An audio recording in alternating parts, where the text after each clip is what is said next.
There's loads of things that's going to change in the landscape over the next few years, okay? We're all aware of this, right? It's changing a lot, yeah? No. Okay, it's changing a lot. And so if we understand this, we'll be able to navigate, we'll be able to pivot. It makes no difference to us. Facebook, YouTube gets too expensive at some point. There'll be a new platform. We jump on there, we learn the buttons to press to launch an ad. Because we've got good messaging, we will win, okay? So I want you to be in the same position. I'm so confident I'll always grow a business, and I want you to be able to do the same thing. So let's start with the who, okay? Who do we target? The first thing we need to do is we need to get very specific with who it is that you want to serve. For some of you in the room, I can almost guarantee you started your business with an idea of who it is that you wanted to go after, and that has become watered down.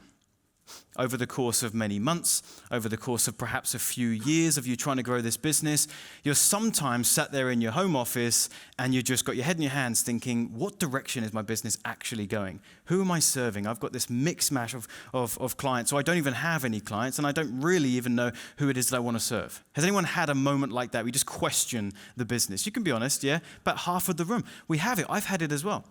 We have to recenter ourselves as to who is it that we are targeting. Who do we want? And we have to actually get quite specific about it, okay? The more specific you are, the more attractive you will become to your ideal clients, okay? Say that again. The more specific you are, the more attractive you will become to your ideal clients. So I'm going to take you through a few things that you can be thinking about to hone in on your client avatar, and everything follows from that. It's at the top of this list for a reason. We start with the who for a reason, okay? There's some advice out there in the marketing world that when you get started, you want to cast a wide net. You want to cast a wide net. So you're a life coach. So you just put yourself out into the industry as another life coach. And fingers crossed, you get some referrals. Fingers crossed, some clients come to you. You don't even really mind who it is that needs your help. As long as they come with a credit card and a pulse, you're happy. You'd accept that client. And that's going to lead you down quite a horrible path. It's going to lead you down a path of where you're not enjoying your business because you're waking up in the morning thinking, oh my gosh, I've got a coaching call with Sally. I hate Sally. She's so annoying. She's not the client that I wanted. But now you're having to deal with these people because you sacrificed what's really important to you, the client that you wanted, okay? So casting a wide net and just trying to catch any client, any fish you can, really bad way to operate. What we want to do is first decide, what rod do I need? What bait do I need to catch the exact fish that I want? Where am I going? Am I going ocean fishing, to a pond, to a lake? I'm deciding all this stuff first so that I can just dip it in and pick up the right clients. So we do the work up front, we get really specific, and we will be able to grab the clients that we want. I've been teaching this to my private clients for quite a long time. It's this idea of the wider market versus the mini market. How many of you have heard me talk about this before? Yeah? Okay, a few of you around the room. So let's imagine, and I apologize, you might not be able to see this, but let's imagine that this circle here represents your entire market. If you're in the fitness space, in any capacity, as this circle represents how many people are in your space. Let's say that we're just going to pick a number. Let's say there's 2 million people. 2 million people that could potentially be clients for you. 2 million people that want to get fit and want to get in shape, okay? Well, this is your wider market. And casting a wide net is you over here saying, right, I've launched my business, I'm a fitness coach, I feel a little bit nervous about who it is I'm going after, I don't want to go too specific in case no one is attracted to me, so I'm going to cast this wide net. So I'm just going to create a message that tries to speak to everyone, and hopefully someone from here goes, oh, I like the sound of that. Someone from here goes, yeah, I like the sound of that. It's not going to happen. These people are not going to feel drawn to you because your message is too broad, too open, too vanilla, okay? What we actually need to do is within this wider market, there are these little pockets of people. And they come from different backgrounds, they have different goals, they have different reasons why they're wanting to get in shape. So if we can first decide, like the rod, like the bait, like the place we're going to go fishing, if we can first decide exactly who do we want to serve, we're going to zero in on some of this stuff. And let's say we just go for these people here. and we're gonna go through some examples of who that might be and how we decide. But let's say we go for this. Now our marketing message only speaks to these people. We're incredibly specific. That means that none of these other people are going to want your stuff. None of them. And this is where we get really scared about this. We go, but we've just eliminated most of the industry. This is why we get stuck here, because we see all of that red and we go, ah!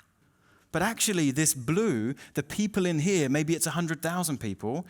I'm pulling these numbers out. But if it's 100,000 people, now you've got 100,000 people of a far more captive audience. These people are really being drawn into your marketing message. Is this making sense so far? Tracking with me? Okay, I need a bigger yes than that if it does. Yeah? Okay. So we need to find this mini market, okay? A couple of examples. I mean, there's a guy called, I don't know how he's doing now, but there's a guy called Andrew Arger. I don't know him personally, but he had a webinar that was doing $1 million a month. And he was helping accountants and CPAs to grow their accounting business, okay? Now, he's gone down from, a wider market and got smaller and smaller and smaller. The wider market there would be business owners wanting to grow their business. Perhaps a smaller mini market might have been service-based businesses. He went even smaller and went down to specifically accounting businesses. And because he went so small with the targeting, he was able to grow a gigantic business. Because now when someone has an accounting business that is also categorized as a service-based business, if he goes and if that person is looking for a solution to their problem and they see one coach saying, I can help service-based businesses, and someone else saying, I help specifically accounting businesses, Andrew's going to win every time. Does that make sense? The person who's slightly broader is not going to win. Now imagine you're even broader than that. You just help business owners grow their business. There's nothing specific about that, so people aren't going to choose you. Okay? Same thing with a guy called Alex Hormozy. Same thing there. He grew a gigantic business, and it was helping people that have physical locations for a gym. So not just fitness professionals, not just people that are, personal trainers, specifically fitness trainers that have their own location. They have a spot that they go to. Very, very specific, but that's why he won. Okay? Another example is this. Let's imagine we've got two photographers. Photographer one is positioning himself or herself as they can do everything. They can do weddings. They can do corporate, they can do headshots, they can do parties, they do events, you name it, they can do whatever you need. Photographer two is specifically a wedding photographer. They've come down into one of these, specifically a wedding photographer. Now, let's assume that they can both take equal quality photos. Whoever you choose, you're going to get pretty much the same result. Great photos, okay? Well, now let's picture a scenario. You've got a bride and a groom. They're looking for a wedding photographer, okay? They're looking around. They see advertisements from both of these people, or they get a referral to both of these people. And the first guy says, yeah, I can do your wedding. And you can see on his website, does everything else as well. Yeah, but I can do a wedding. And you've got this person, I'm dedicated to the wedding industry. Equal photos. Who wins the business? Photographer one or two? Two.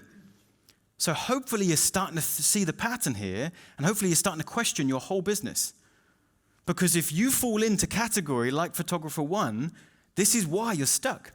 This is why you're not generating clients. Because people are always choosing someone else who's more specific because your message was far more open. How many of you are already getting those little light bulbs going off now, yeah? Okay, good. So let's go further.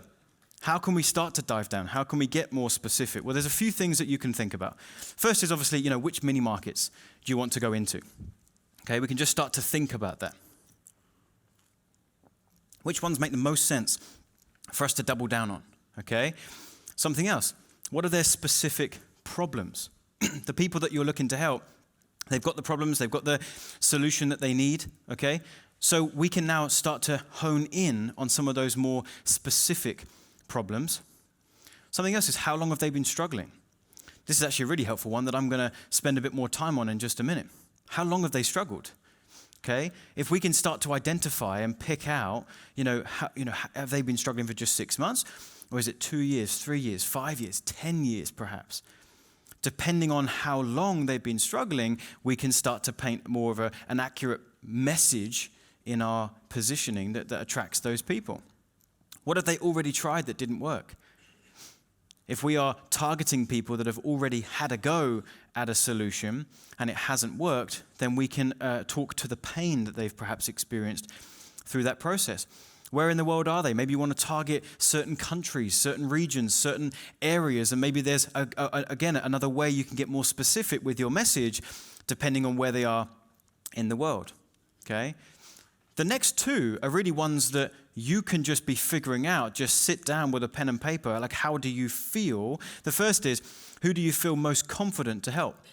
If I ever sit down and have a one-to-one with a client, this is one of the first things I say. I say, look, if you're feeling a bit confused over who it is you want to speak to and get more specific with, well, who do you just feel most confident?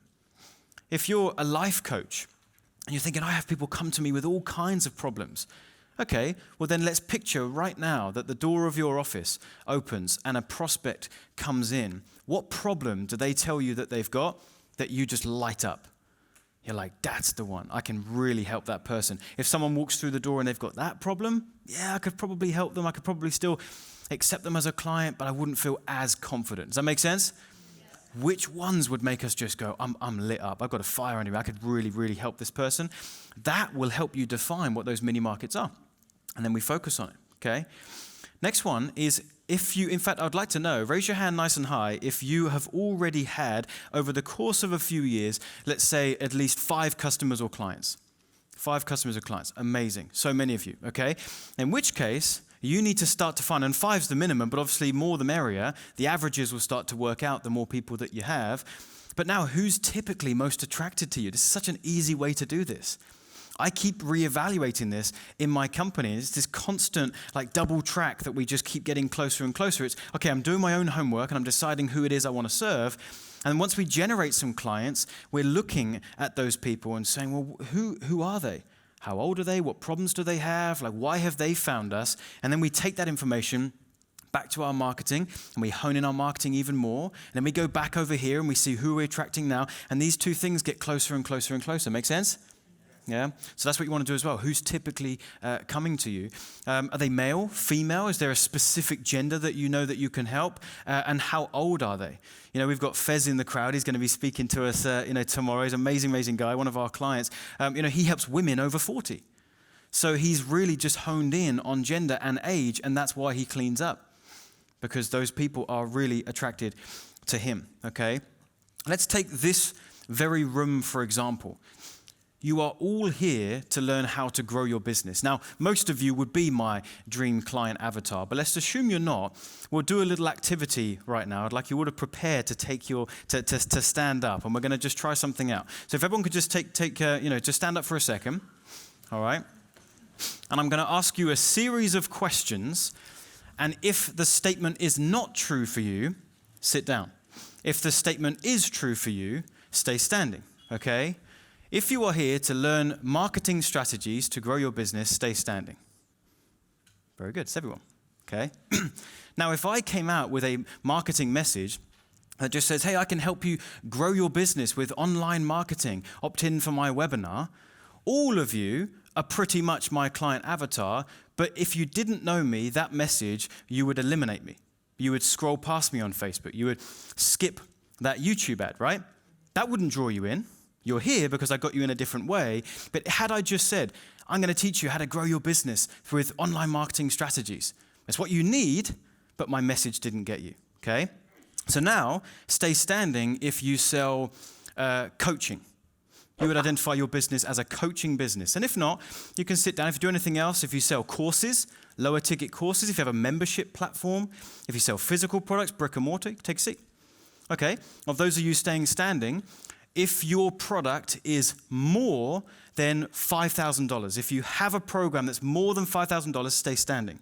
If you have a product that's more than $5,000, stay standing. Okay, so now just have a quick look around the room. We've got just a selection of people now. I've already got more specific now with my message that I can now go out and talk about online marketing strategies that help coaches that sell high ticket, minimum $5,000. If that's you, the strategy that I have is perfect, okay? Now, everyone standing, I would have almost all of your attention, and you'd probably opt in for that webinar. The rest of you, it doesn't matter. Because had I gone out with just a general message in the beginning, all of you would have skipped. But now I've isolated some of you, I've got your attention, you're coming in. Thank you, you can sit down. Does that make sense? Give me a big yes if it does. Yes. Okay, this stuff's so important. Those that were just standing there, I would create a message that would grab you, that you otherwise would have paid zero attention to me had I not been specific. Now there's lots of different groups of people in the room.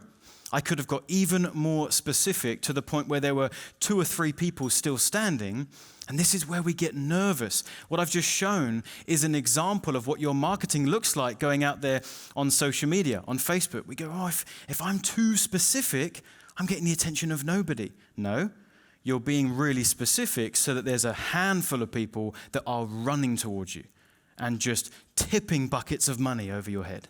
They cannot wait to become a client. That's who we're going after. Anyway, we better keep going because I've got lots to cover. So how do we know if you're specific enough? A couple of things. Firstly, keep digging until you're uncomfortably specific. Keep digging until you're uncomfortably specific to where you actually, genuinely get that little knot in your stomach. That little knot in your stomach like, oh, this is feeling really specific now.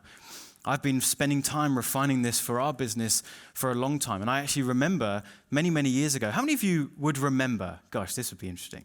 How many of you would remember a program I used to have called Tube Traffic Mastery? Anyone? Oh my days. A few of you. Okay, I launched that product back in 2014. What are you still doing it? No, I really appreciate it. It's amazing. 2014, I launched this program. It was teaching some YouTube strategies. I had no awareness of who my client was, and we had all sorts of people coming through that program. And I remember I got to a point where I just stopped enjoying the training because I wasn't feeling like I was helping as many people as I could because we had all sorts of people coming through the program. There was nothing specific about it. Therefore, I didn't know how to tailor the training. So we can actually create a better client experience too. If we know who it is we're going after, not only are we going to attract them in a greater number, is the irony, more people are actually going to come to you and say yes from a smaller group, but more so we can make our programs better. Circling back to what we spoke about first thing, it's the marketing that sells the product, so we've got to get good marketing to get the customers in, but now we can actually create a better product as a result as well. Make sense? Yeah? Okay. And then the second thing is just don't go so far that it just doesn't make sense. It's too small. Just use common sense, right? Literally just use common sense. There's no exact number. You don't have to go to the Google keyword planner and find keywords that have an exact amount of searches. That's not what we're doing here. Just use your common sense. Get down to feeling uncomfortably specific, but you would know that audience is, of course, still there. And then here's the kicker. And some of you will do this, and some of you won't. But I need to advise it anyway. You need to implement the push and the pull in your marketing, in your quest to generate clients. The push and the pull is pulling the right type of people towards you with your marketing and pushing the wrong people away. I actually want you to have moments where a client wants to sign up and you say no. It's quite an exhilarating feeling, actually. We do it more often now than you might expect. We have tens and tens and tens of calls being booked on our calendar every day for our sales team, and we have a strict requirement as to who we work with and who we don't. And that comes with the luxury of good marketing and more opportunity than you can handle, and it also comes with really knowing who your client avatar is and not sacrificing it. So the first time somebody wants to give you money on the phone and you say no, I promise you the knock-on effect of that is you're playing a stronger long-term game than you are if you try to accept that short-term win. Because if you don't sacrifice who it is that you want to be helping, then you will just naturally attract more of the right people. Your confidence in how you describe your dream avatar, your confidence in inviting someone in goes through the roof because you're willing to say no. Make sense? Yes. Okay, so you've got to do the push and the pull. The next thing, so that's the who. Got to get clear on the who. Number 2 is what is unique about your message. So now we know who it is, but to get their attention, what's unique about us? Okay? Well, let's dive in. We must present what you have in such a way that it stands out above the noise. So how do we stand out? There's a few different things you can do. You can use a combination of all the things I'm going to mention right now, or you can just pick one or two. The first is you can present yourself as a bit of a polarizing character, okay? You can wear the same outfit, hopefully wash it day to day, but wear the same outfit, have brand in your color. I've got a friend called Rudy Meyer, and he just wears red all the time. Now he's just the red guy. Anyone know the red guy? A few of you? Yeah, so, that what you're wearing, how you're communicating certain things, exuding confidence through the camera and in your marketing. You've just got to think of characters like Conor McGregor, Donald Trump, people like this, that some of you just, your eyes perked up and thought, I love that guy. And others of you went, I hate that guy. But that's what polarizing is. The more polarizing you can be, you've got to accept that not everyone's going to like you, but the people that do like you are going to give you money. So we can't please everyone. We can't have vanilla marketing. So being a bit polarizing really, really helps, okay? Next option for you is to present an opposite view to the market at the moment, okay? If the market is all going in one direction, okay, if there's a flow of traffic going one way, if you just jump in and follow that flow of traffic, it's really nothing having you standing out. Have you ever been in a busy environment where traffic's going one way, it's a one-way system, and some numpty is standing there trying to go the other way, and they're just trying to get through everybody, right? Ever been in a situation like that? It's annoying, okay? But that's actually what we want to do in our business. Everyone's going one way. We want to stand here and be really clear that we're going in a different direction. And by doing that, we naturally stand out. So what's an example of that? Well, in the fitness space, when intermittent fasting first became a thing, it was very controversial, right? Everyone was talking about you've got to have a nice, wholesome breakfast bowl of cereal in the morning, right? And that was the thing that the industry was saying. Kellogg's plastering it all over their TV ads. So the first time that someone came out and said, actually, you should skip breakfast. In fact, don't really eat till 2 p.m. What are you doing? Okay? Suddenly it's like, well, what do you mean? Turning heads, paying attention. So going in an opposite direction, be thinking about this stuff. My goal with this presentation is to get you thinking. I'm not going to be able to do this for every single one of you in your business unless we sat down one-to-one, but I want you to be thinking about this. How can I go in a different direction just a little bit? Okay? Next one, really important. Make something old sound new. This is such a simple way of doing it. I've got the issue of webinars sound a bit boring, but they still work incredibly well. So powerful, but they are a little bit boring. If I say, sign up to learn how to generate clients with webinars, you'd be like, and you'd move on. You'd scroll past. So I've got to find a way of making something old sound new again. So I've done this a couple times. I've come up with messaging where I've said I'm going to teach you how to use the forgotten funnel to land more clients than you can handle. Well, what the heck's the forgotten funnel, right? And then I create a bit of a story, a bit of a message around the fact that everyone's forgotten about webinars. Everyone's knocked it to the wayside, but actually they work so well, everyone's forgetting about it, that creates more opportunity for us, because as people stop using webinars, it creates more opportunity for us. So I've made something old sound new again. I also came out with a framework called the CHARM webinar approach. Now, CHARM was just an acronym, and I literally just made it up, pulled some stuff out my butt. I was like, well, let's just do these letters and make it sound interesting. But because I went out with, I'm going to teach you how to use the CHARM webinar approach, it was new again. It's like, well, I've heard of a webinar, but what the heck's a CHARM webinar? So you can put simple little words and phrases and numbers and 5-step this and 4-step that, and suddenly it's like, hey, it sounds like it might be new again. Maybe you've seen messaging like this where someone's teaching Facebook advertising, for example. Facebook ads are old and perhaps boring. So even saying phrases like, I figured out this new secret strategy of how to use Facebook ads in 2023 to absolutely crush it. We haven't just said, I'm going to teach you how to use Facebook ads to grow your business. We've said, I found this weird new way of doing it. It's unbelievable. It's absolutely crushing it compared to the campaigns I was running back in 2017. Do you see how powerful that is? Such a simple little tweak. 4 of you did. That's great. You see how powerful that is. It's absolutely amazing. Okay? I think it's amazing. Makes 5. I think it's amazing. Bring a fresh way of communicating your thing. Okay? So you might be feeling like you're communicating the same thing as everyone else in your space. So maybe we can think of a new, fresh way of communicating it. Okay, maybe you teach it in a unique way, or something like that. You know, what's a unique way of doing it? And then finally, elevate your solution above the other options in the marketplace.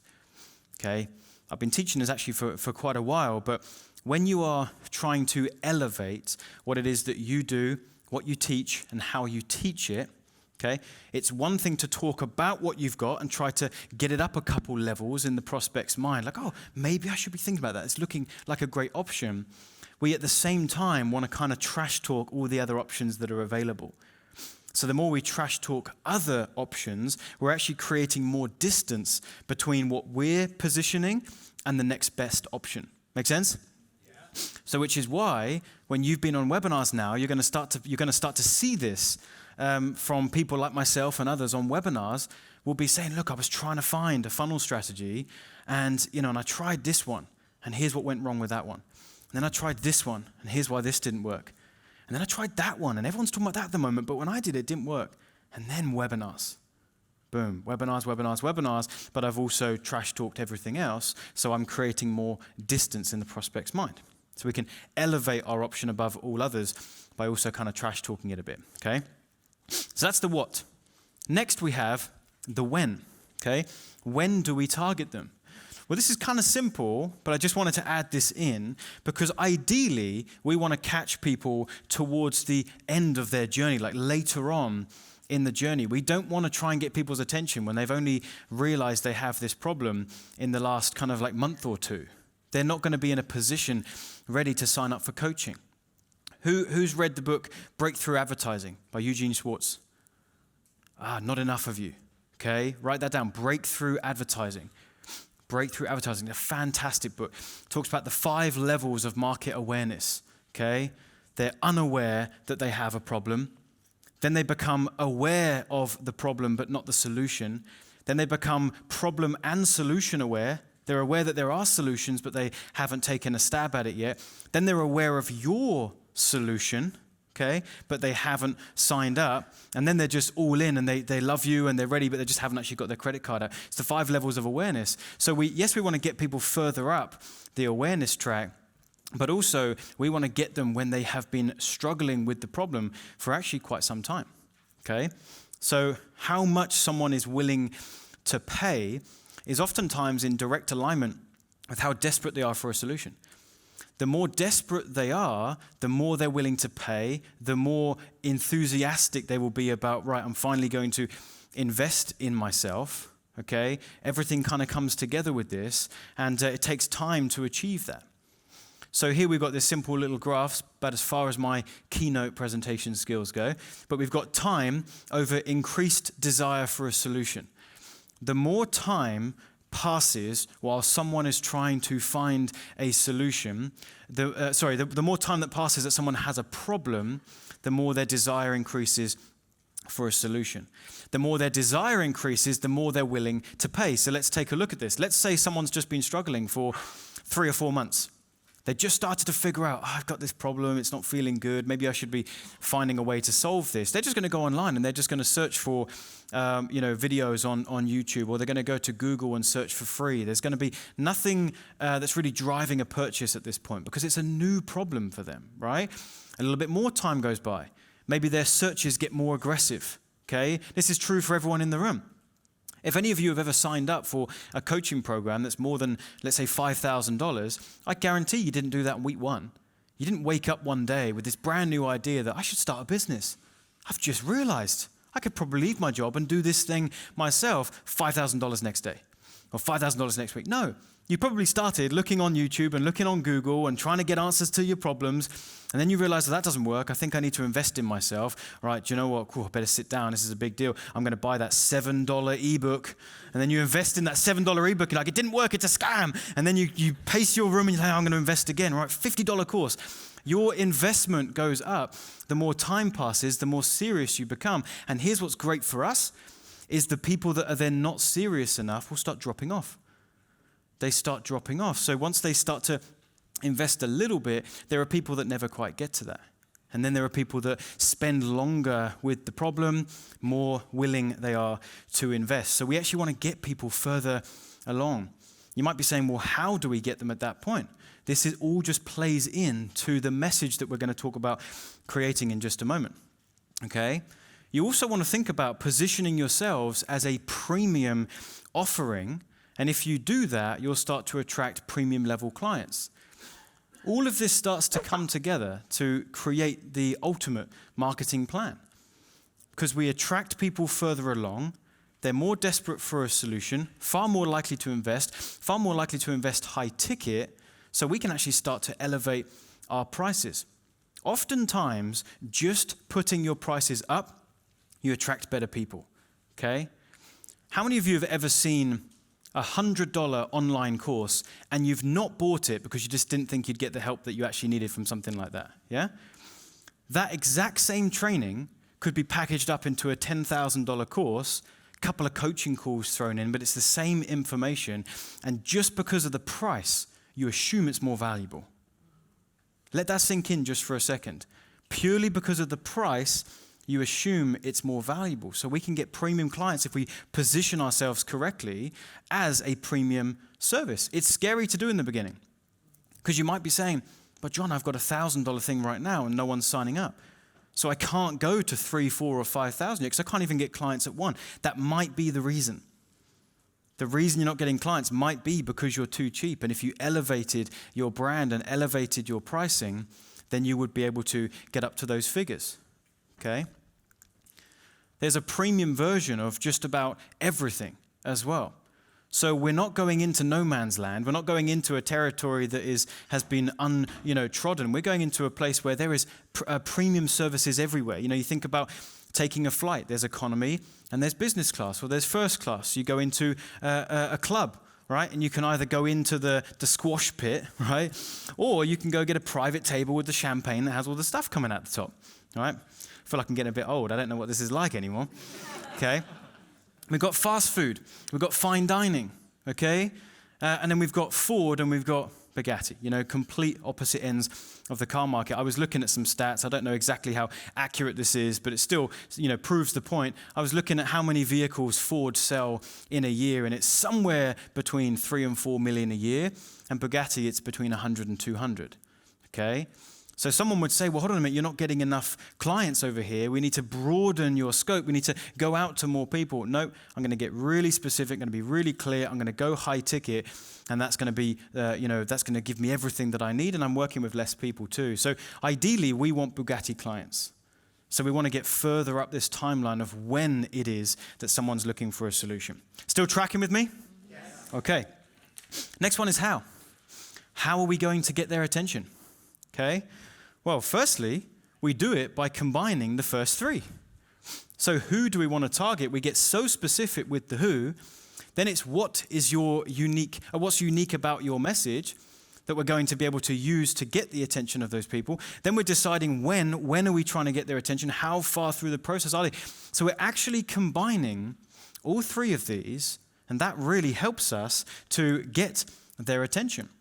So let's just recap real quick. By first endeavoring to understand the who our dream client avatar is, we can then create a compelling message that gets their attention. We can't do it beforehand.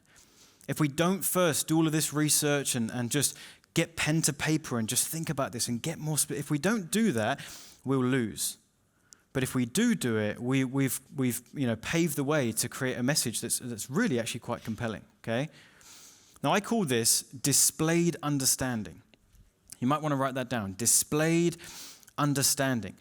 The goal for us to get the attention of the people in our marketplace, the goal is to display that we understand them, where they're at, and how they're feeling.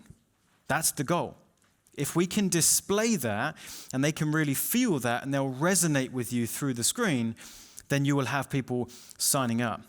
So this is how I like to describe it to my clients, is the goal is to articulate your prospect's problem better than even they can themselves. Okay? If you let that sink in, and if you write that down and just meditate on it when you leave this event, ideas will just come to you. The goal is to better articulate the prospect's problem than even they can themselves. If you can do that, you'll win clients. I mean, hands down, you will just start winning clients. Because your prospects, if they have been struggling with this problem for so long, sometimes they don't even know how to articulate their own problem. You realize that? Sometimes they are just thinking, I know how I feel. I've got this problem. It's really frustrating, but I don't even know how to articulate it. And have you ever had a moment where you go for a coffee with a friend and they're a really good listening ear, right? And you can just tell by their facial expression, the way they're responding back to you, they get it. And you just needed an outlet. You needed a rant. And you sat down with your friend, your best friend, and they said, I get it, I understand it. That must be making you feel like this. Yeah, it does. And what about this? Have you tried? Yeah. If you leave that meeting, you're thinking, God, that person, I really resonate with them. I'm connected with them. Like they understood the problem. We want to be that in the marketplace.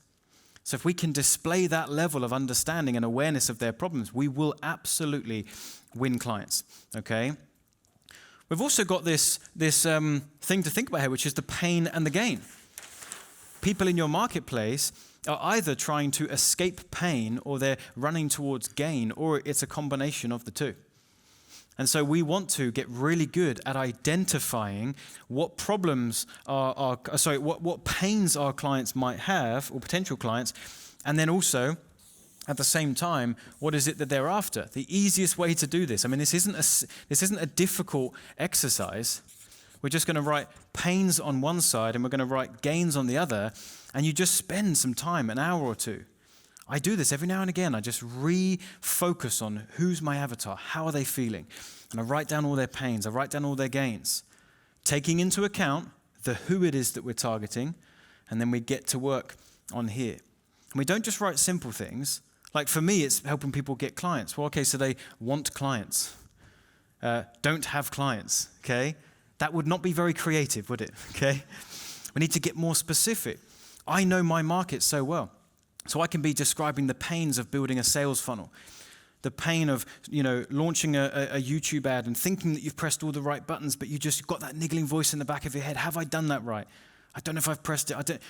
I can be going into levels of detail about the pains, the big ones, but also the little micro ones that are just frustrating about launching a funnel. I can go into all of that because I understand who it is that I'm speaking to. The more I understand them, the better I'll connect with them. Okay? So then finally, we have the why. Okay? Why should they choose you? Why should they choose you? Okay? Well, firstly, and if we could have the slides back up on the screen, firstly, because you've demonstrated that you understand them, where they're at, and you've got what they need and want. We've demonstrated it. We've demonstrated it through the way we've communicated our message. We've displayed understanding. And I forgot to mention this, but displayed understanding needs to trickle through into every area of your marketing. It's in the way you write copy. It's in your headlines. It's in your videos. It's in your webinars, in your sales videos, in your follow-up email sequences. It's in your YouTube ad scripts. It's in your Facebook ad copy. It's everywhere. Who is it that we're helping? And then we get more, we put that into our marketing messaging. So we've already demonstrated it. So that's actually one of the ways that we're going to be getting clients. Why should they choose you? Well, we've already achieved it with 1 to 4. But there's a couple more things that I want to focus on. One thing is leading with value. It's one thing to get someone's attention. But what we also want to do is we want to retain that attention and turn that attention into a conversion. So it is one thing to get attention. It's another thing to keep it and convert it. One of the ways that we do that is with value. The more we can provide value to the marketplace, the more that starts to drive conversion. We've been in this switch for a few years now. This isn't new information. But we still seem to get stuck in this idea that we can just, right, I've got my product. I know it can help people. People should just get it. Why don't they get it? I can help them. I remember when Russell Brunson, I was in his Inner Circle Mastermind back in 2014. He actually managed to get me into it in a backdoor way. It was a bit sneaky. He invited me to speak at his mastermind. And so I went along and I shared some YouTube training with his clients. And he said, and if you want to hang out at the mastermind too, you're welcome to. And I hung out. I was like, this is a pretty cool group of people. So I gave him 25 grand. But so I was in Russell's mastermind, and it was right at the time where he first launched ClickFunnels. And he launched this piece of software, and he didn't understand why people weren't getting it. He put a sales video together, and he was driving traffic to it, and no one was signing up. And I remember there was 2 inner circle meetings where he looked really deflated. And he was very honest with the group, and it's because no one was signing up for ClickFunnels. No one got it. Then he changed the vehicle, changed the messaging, changed the story, and people started to sign up, and he launched a webinar. That was actually what did it. He launched a webinar that was able to captivate an audience and provide some value in that time, rather than just a simple short sales video. And the same thing is true now, but elevated. Okay? Value and time with you is what actually drives conversion, which is the next thing. And these 2 things go hand in hand.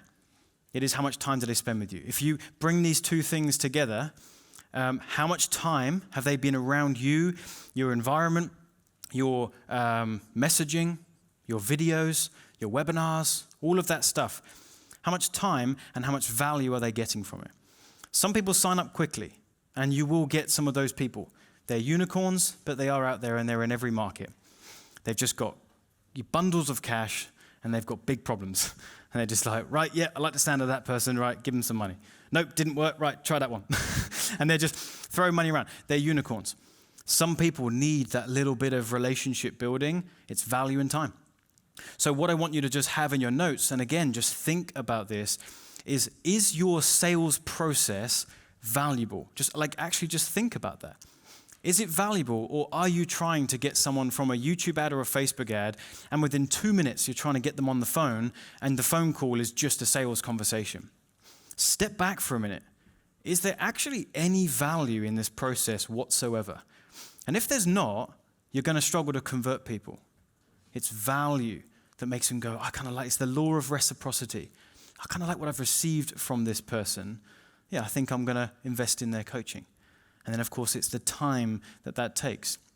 That's why I'm going to talk about webinars over the course of the next 3 days, because that's what I use, and they work so well, and it's because that's how I can create that time. They log on to a webinar, they spend a bit of time with me. You can do this with other sales funnels. I've brought an array of speakers that are going to teach you different sales funnels, different topics. It's not just webinars. That's what's working for me. But whatever sales funnel it is that you decide to use, think about this. How much time are they spending to go through the process? And if it's not long enough, and then there's not enough time to provide value, you're probably not doing this correctly. Still tracking with me? Yeah. Okay. So let's just quickly recap. These are the 5 ways that we create a marketing message that wins clients. We first decide who it is that we want to target. We get very, very specific, okay? And we don't compromise on who it is that we want to help. What is unique then about your message that we can put out into the marketplace that will start to grab attention? When do we want to target them? How long have they been on this journey with a problem trying to find a solution? Then how are we going to get their attention? We're going to combine the 3 things we've just spoken about. And why should they choose you? It's because of all of the above and making sure that you're providing value and they're spending time in your process.